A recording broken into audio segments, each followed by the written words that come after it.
sa fatalua, talo fai, le ipine ne ya o na mau atu. Ma moea le mata upu wa maea le filifilinga le itumalo. Ala le bea le ua fai. Lea fau i watoi o mai tu le epa ma le hrpp. E fa atoa matao fiofia le manuia o atinae. Ale itumalo sa fata talo fai. Vai atu o tau langi. Ya inga sa tunu mafono le inga malos. Ioe. Talo fai. I malai fai tau lia o le atunu. Si ulepa matonga mau. Talo fai. E le fa le fa ulunga tangifa. Tau lau niu ma le tangata. Ai mai se foi le pa ia mawalunga. I tapa au tausi o le ala taua. Malma malu lo tau fa le tolu. Oi e fai le tonu o lo tau i tu malo. O lo tau pa ia le na. Ai au tala noa tu foi i le fai a ma le vano nofo ma sa tunu mafono. Ma le ainga malos. Ia le nā tu sila fia. O le ia tau o le nei, o le so alo fo i le da. Ai ona le atali i a sa moa na ngalo. A lea na usu mau le manu o le sa ngalala. Ia o le tā ua le nā. O lo u fai atu. O se le ngona ma se tu ua lalo. I le tō wha mapo le itumalo. Seu sila. O le atali e le hrpp ma tu le epa mai la tau o lo fa ua mai nei mea.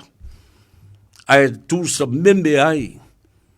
Ma wha tua na i le tō wha ale itumalo. Ma le la tau tofi lele toi fo i le parlemene ma ave le tō wha ale itumalo. Io. Le leua ma to le afoa. Io. O lo o iai i nā le wha utanga ma le wha tō whala inga mapo. Ina ia file mu awane i ulangia sa fata. O le o maualo na tofi a o tau mawhai fo i lesi a wani i lai o. Po ai fo i olo o i tua o nei mea. E to e whao ma sei. Ma toso lo loa ai to e o e whai. Sei si whai ngā pārota. When will it ever stop? This is enough and it should be enough by now. The dirty politics of denying and rejecting, and also the rights of the people of the constituency. Te ena, toso, ma whapenao na whatata ai le ala. Le mamalu taulangi o le itumalo moona pa ia. Sautua whawha. Talo fai. O la u lava le nā atu o lalo. O i, wa leo o lo iai le masele ma le taimi e mawhai ai o na toe whaaui i tua le mata upu lea. Awa o leo o ai atu foi, isi tu singa. Wa tā pena mai foi. Ma le fionga le tama le fale i atu ia. E whaaulu foi, counter petitions and counter claims. O tau si sila laia. E whaoso me elisia o li i le mea e tupu ai le whaai nai. Ma le whete nai whaai a apoa, ma le whetu iai. O le itu malo file mo. O i e whai ai. E le pule mamalu a li ma whai pule. Le whato whala inga. Ina ia whafoa la mea i maota ma malai whai tau lia. Le tō wha mapo le nea a sa whatalua. Eo e le tau a vea se wha msinona. E toso whatata atu ai ma whatasina le tō wha le itumalo. Sila i le vevesi ua iai isi itumalo sa whata. Whale ali li lua. Na awatu le pule enga malu ali ma whai pule a mai tua le mata upu.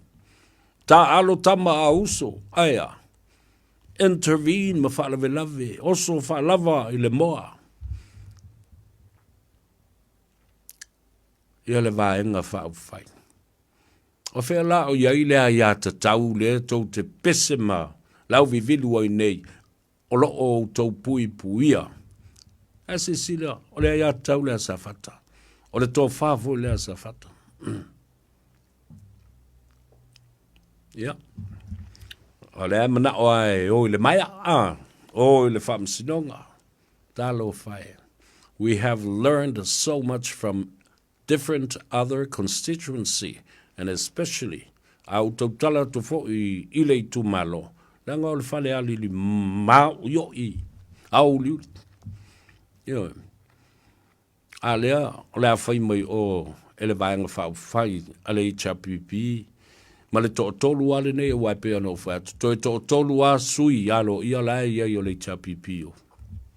Nau tu le pa, ma whono toi, ia mali monki. The rest, you don't know where they are. They seem not to exist in the eyes of these three people that make decisions for the whole party.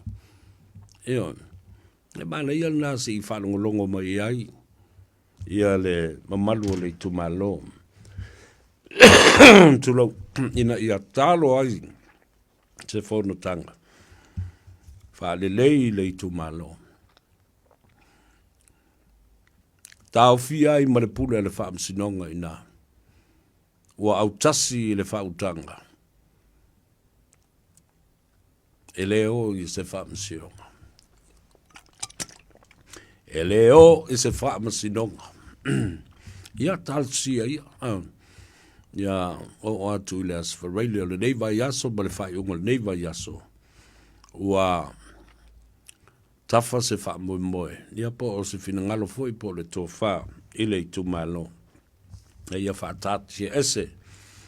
Ia le nā mōrianga ma nā mea ai o lea la au te whai atu. E le o iai foi tui valea I o I atu ia.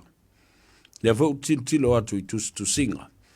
O I foi la e tau tau ai mawhanu o le leua la tau ia. Po o ai lava. O lea e iai isi mōni mau. Whasanga I o I whatosina na whai, awa lea o te whai atu nei.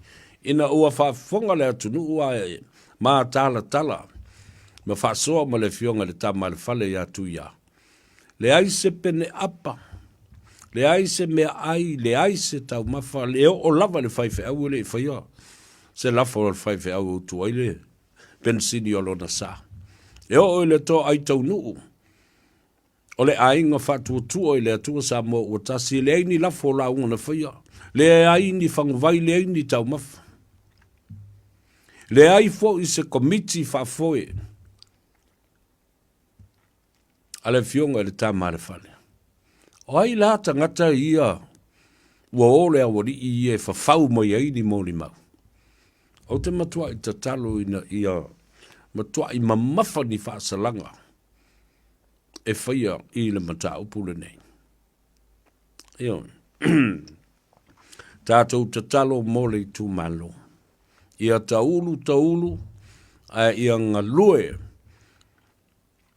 I le ponati le nganga pa I o le atua. Le au whainga luenga malupe whalele a le I tūmalo. O le taimi fo I le nei o le auto ngā luenga. Ma le whautuanga ma le tua lalo faa le nganga e momoli e tua I loto. Ua whaolo a taua e le wari I le o. Ma lātou polokiki e le lea ma le palapalā. O lea la le me maua. La le me maua. E tau te tū malo ai, e lava ai se tau whainu mera. E to e whau ai se isi malo. E ta pena e le atua. Au sesi fo I au sesi se I whaiade. Se whautuanga. O lai ai tangata lai o. E ai o mātou sa tanga. Ua umana ave le tu o lalo a nisio whaipule ma nisio I lātou e langlangoina. Tā tia ia ale mata aupua le itumalo. O ese, tipi ese, ia le wha lave so o mai I ai. O le vanga whau whai. O lātou le amana I ai fo I ai ia ta tau ma le mana onga o le to a tele o tangata o le itumalo. Leave us alone, please. This is a matter pertaining to our constituency. and to the people of Safatalua. E matau tia lava. Au manatu tātou te amata atu ai le vaenga le nā. O lesi me siri o na tā ua i le whaafonga i le mata upule nei. E tolu vaenga. Tu ia malana komiti i te tonu o le itumalo. Le komiti a toa lea le itumalo sa ngā lulue. Ina ia watu whaamtalanga. Mata pena le tūlanga o le tufaina o le lātou tupe, ma leo o atu o le tupe sa whata i lātou tupe. Lua. O le vaenga o le komisina o whainga panota. Tolu. O le fionga ia fui si manu. Mau si manu. Ma le komiti ale malo. Ele iai se taimi. Ua whangai le upa pertadil neil collaboration. Ua tala noa ai ma whasoa le tawhatolu lea. O le komiti au o sa whata ma le fionga le li whaipule le fwisa iai tonu i masui ia na tau vā tūtotas. O le vaenga o le komisina o whainga panota. O le ale la tau taimi na au mai e tāpena ai le panota. Ma le komiti e le malo. Ia lātou tāpenanga. Ele iai se whautuanga na au mai o le komisi o whainga panota. E longo ai tu ia ma le komiti au o sa whata. Whata si ai ma le komiti a le malo. Tu utau mea nā ma tāofi tau mea nā se i uma le whainga panota. Ei, le ai lava. Ma se whanonga. Ma se sa vali whapea mai le ofisa o le komisina o whainga panota. So in other words, there was no collaboration between the three branches, as we say. The organizing committee of the whole of Safata for their $10 million compensation. The commissioner of the electoral office and his staff, and then, of course, the CEO of the Ministry of Works. Lei ma se mea na whaia le nā mea. Lei ma se tala na whaia. O le teimi lava na mai ai tāpenanga. O le fina ngalo o le malo tufa le tupe wātou le tausanga talu o na malo lo a o tau mawhai. Ma whaatali iai ia le mamalu o le itumalo. O tau whaafonga mai la iai. O le winga le nao lau tala. E matua ma i mau le taimi. E matua ma i mau le taimi. La le mea na le whai ai. Ia se tūlanga o se polo a inga.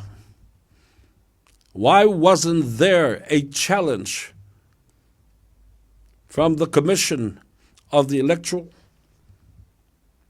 the High Commission, the two candidates that stood independently, and even an advice from the Ministry of Works and the Environment? La mena le whai ai, se polo inga ina ia tāo fia le mea lea, o le tufa ina le tupe. O le taimi lava o fina ngalo ai le malo, o le taimi lava le nāna wha matu ai le tupe. Ele iai ma se sina mawhau i lea, tūlanga wha pe a mea, wha lawe ai i le whainga pālota, ma vea o se vaenga e wha ato sina ai i le pālota. Ai ase sila foi la iai. O fea le itumalo le tufai ia tupene. O le tufai to tonu o le itumalo sa fata le lua. O fea le tau vai la uvaenga le to lua. Ni tangata ese mai sesi itumalo. Ele o tufai se tupe. O le fo ia tufa tupe i to tonu o la ainga. Male no umale itumalo o tangata lava o le itumalo.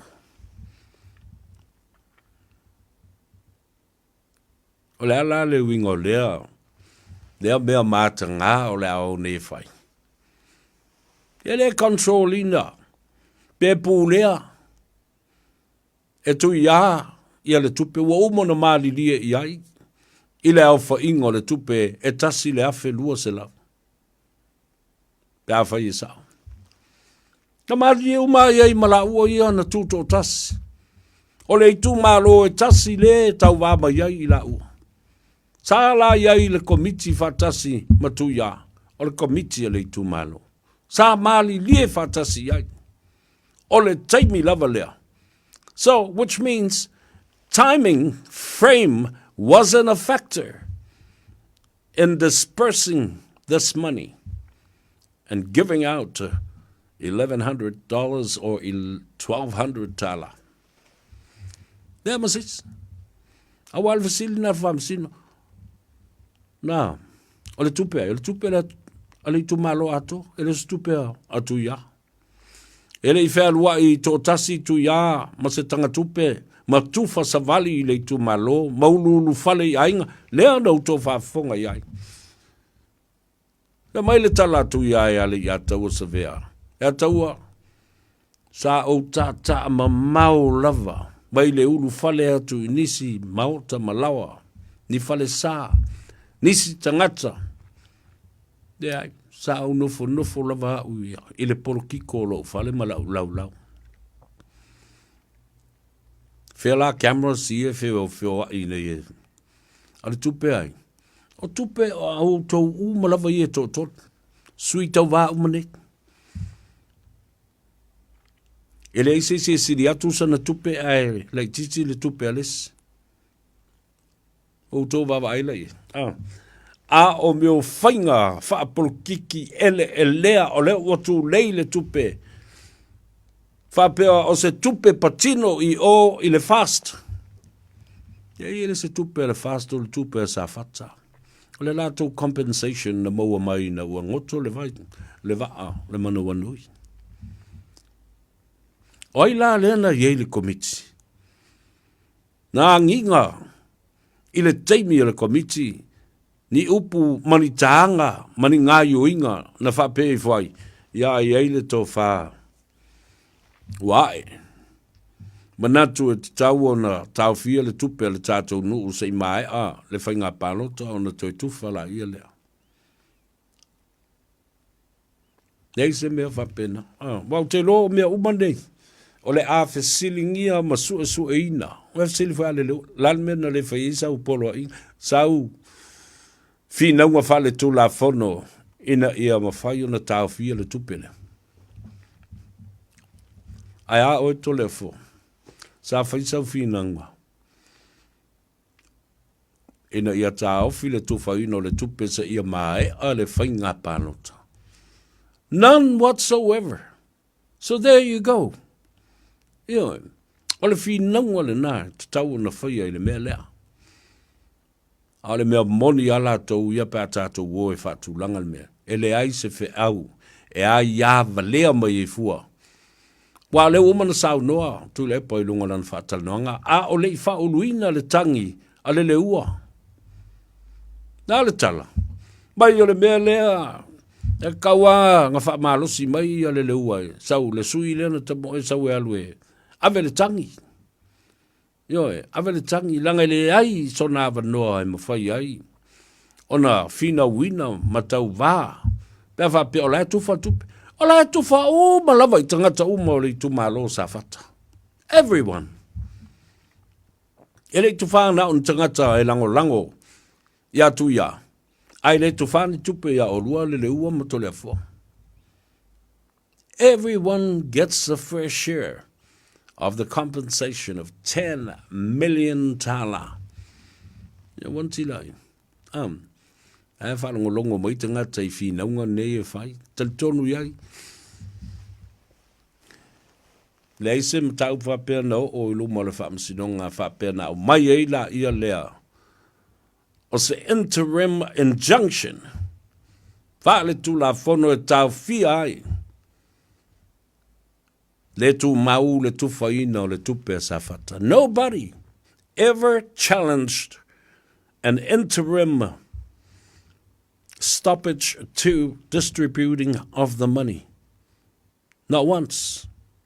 Not twice. Not ever.